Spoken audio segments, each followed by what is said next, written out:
Oh, my head! Oh, my brain! Fair rest and let me die!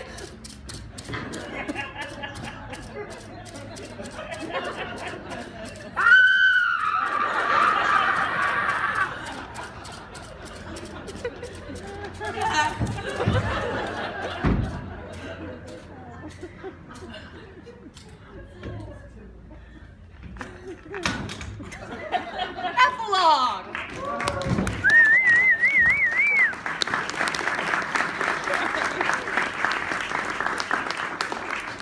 A gloomy peace this morning with it brings. The sun for sorrow will not show its head. Go forth and have more talk of these sad things. Some shall be pardoned and some punished. For never there was a story of more woe than this of Juliet and her Romeo.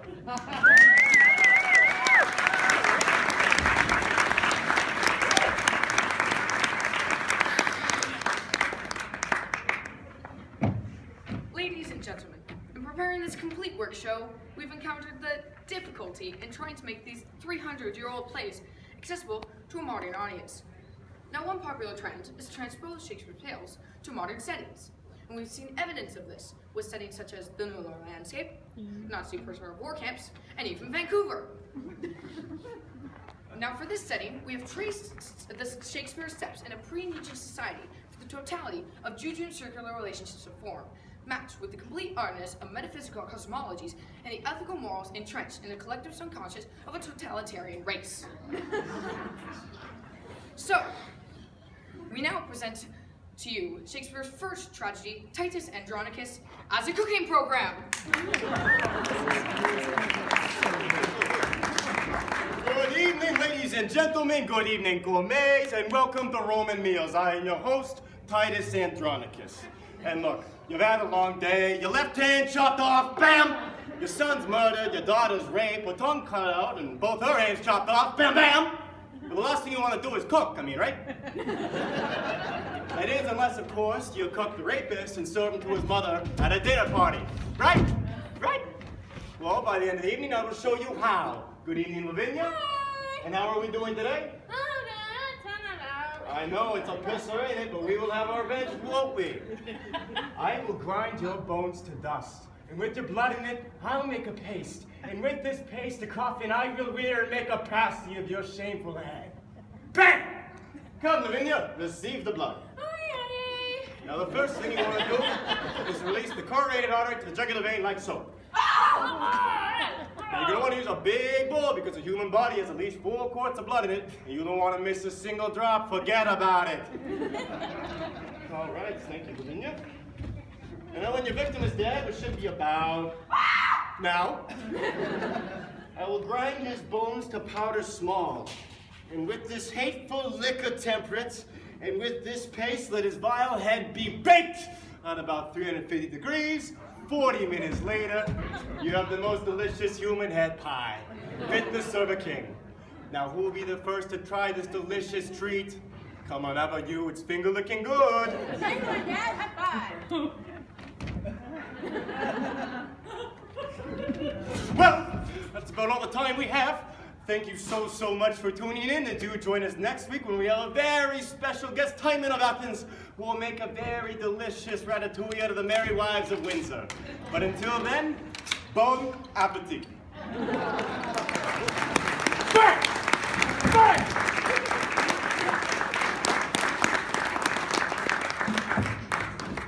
I hope no one was too offended by Titus Andronicus. Shakespeare, as a young writer, seemed to go through a brief Quentin Tarantino phase. We shall now move on to experience some of Shakespeare's more mature work and present his dark and brooding tragedy, Othello, the Moor of Venice. Speak of me as I am. Nothing extenuates the one who loves not wisely but too well. For never was there a story of more woe than that of Othello and his Desdemona.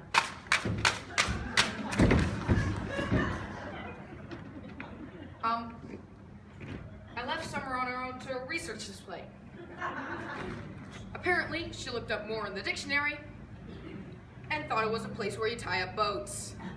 It's not?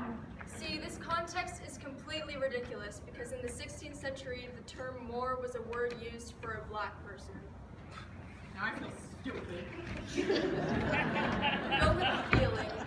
Ladies and gentlemen, as you know, we will have some difficulty even performing Othello for you tonight because, as you know, the part was written for a black actor. Or in Shakespeare's time, it would have been performed in blackface. And as you can see, we are racially challenged and also restricted by the social justice police.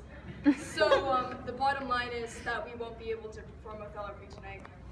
I'm so sorry. Hold on. We can do Othello. You know, we just need to get creative, like get a bit of a rhythm going, like a or if that doesn't work, make it a rap, like here's a story about a brother by the name of Othello. He liked white women and he liked green jello. Oh yeah, and a punk named Iago who made himself a menace because he didn't like Othello. The moral of Venice! And Othello got married to Desdemona. Took off to the wars and left her alone. He was a Mona, a grown-up. He left her alone. He didn't write a letter and he didn't tell Desdemona she was faithful to his chastity. She was a daughter of the Duke. Yeah, she was totally white. No, Othello loved Desi like Adonis loved Venus. And Desdemona loved Othello because he had a big sword. Iago said, Shaft the Moor! How are you gonna do it? Tell us! Well, I know his tragic flaws. He's too damn jealous! I need a dupe, I need a dope, I need a kind of schmo. so he found himself a chump by the name of Cassio. So he plants on him Desdemona's handkerchiefs. And Othello starts wondering just maybe if, while he's been out fighting, Commanding an army. were Desi and Cass playing hide the salami. Salami! So he comes back home and stuck a pillow in her face. Kills her and soliloquizes about his disgrace. But there's Amelia at the door. Who we meet in Act 4. Who says, you big dummy? She weren't no whore. She was pure, clean, virginal too. So why'd you have to go and make her face turn blue? It's true, it's you. Now what you gonna do? And Othello says, damn, this is getting pretty scary. So he pulled out a blade and committed Harry Carey. Do that funkin' more thing, white boy! Iago got caught, but he probably got to plea. Loaded up his bag. And moved to Beverly. Hills, that is! Yeah!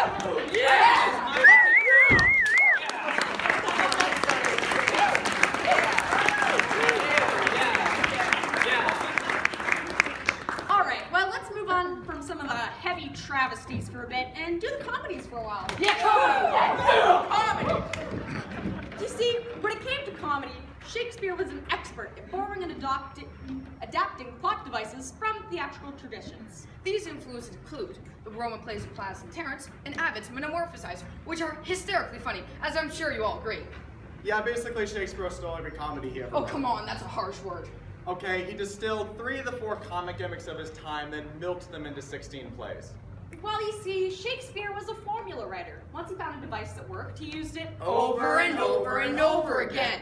So for Shakespeare, the question we have is this. Why would you write 16 comedies when you could have just written just one? Well, in answer to this question, we at a Birdsworth Theatre Company took the liberty of condensing all 16 of Shakespeare's comedies into a single play, which we have entitled The Comedy of Two Well-Measured Gentlemen Lost in a Marriage Revenge to the Midsummer's 12th Night in Winter. Or, Pericles the Merchant and the Tempest of Love, as much as you like it for nothing.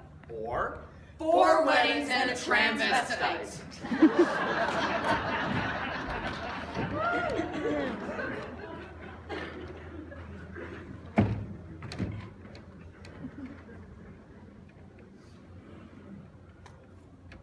Act 1. A Spanish duke takes an oath of celibacy and leaves the role of kingdom to a sadistic and tyrannical twin brother. He sets sail for the golden age of Greece along with his 3 daughters, 3 beautiful and virginal sets of identical twins. On the way, the Duke's ship is caught in a terrible tempest, which in its fury casts the Duke on a desert island, along with the loveliest and most virginal of his daughters, who stumbles into a cave where she is molested by a creature who's either a man, a fish, or both. Act 2. The long-lost brothers of the Duke's son, who coincidentally are also 3 sets of identical twins. Identical twins. They're... Fuck me, right?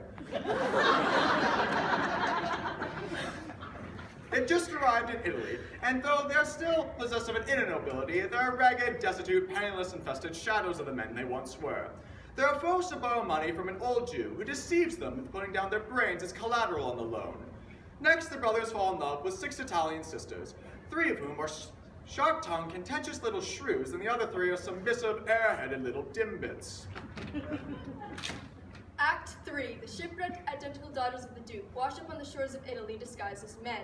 They become pages of the shrews and matchmakers to the Duke's brother's sons. They lead all of the lovers into a nearby forest where on a midsummer's night a bunch of mischievous fairies pour the aphrodisiac juice of a hermaphroditic flower into the shrews' eyes, causing them to fall in love with their own pages, who in turn have fallen in love with the Duke's brother's sons. All while the Queen of the Fairies has been seducing a jackass, and they all have an orgy. Act 4. The elderly fathers of the Italian sisters discover their daughters missing. They send messages to the pages telling them to kill any man in the vicinity. However, unable to find men in the forest, the faithful messengers, in a final misguided act of loyalty, deliver the news to each other and kill themselves. Meanwhile, the fish creature and the Duke arrive in the forest disguised as Russians, and for no apparent reason, do a two-man underwater impression of Uncle Van Dia. Act 5. The Duke commands the fairies to right their wrongs. The pages and the bimbos get into a knockdown drag-out fight in the mud. During the fight, one of the pages' clothes get ripped off, revealing female genitalia. The Duke recognizes his daughters. The Duke's sons recognize their uncle. One of the shrews is elected Prime Minister of Canada. And they all get married and go out to dinner.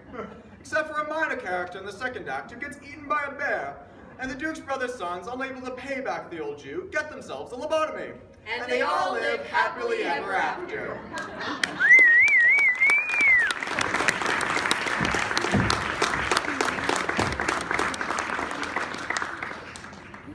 What we would like to do now is return to some of Shakespeare's tragedies.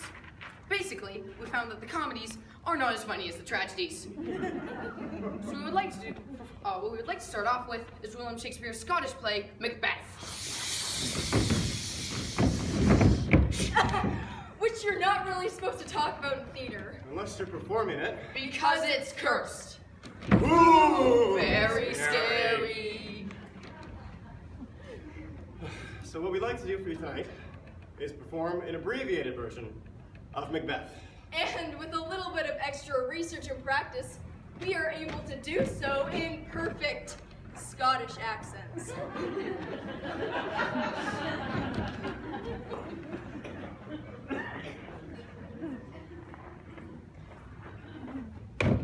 Double toil and trouble.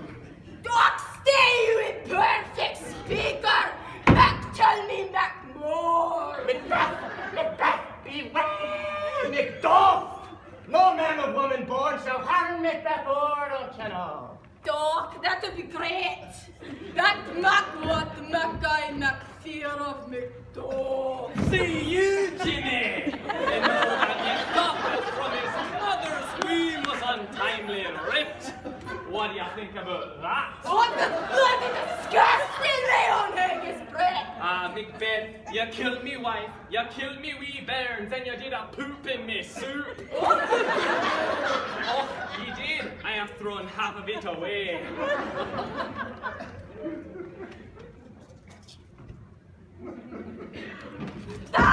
Potatoes!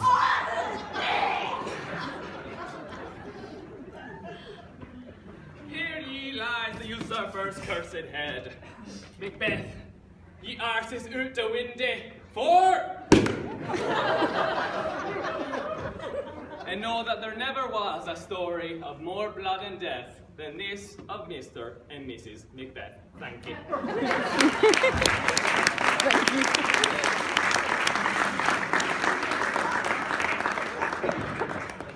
Meanwhile, in ancient Rome lived a beloved tyrant, Julius Caesar.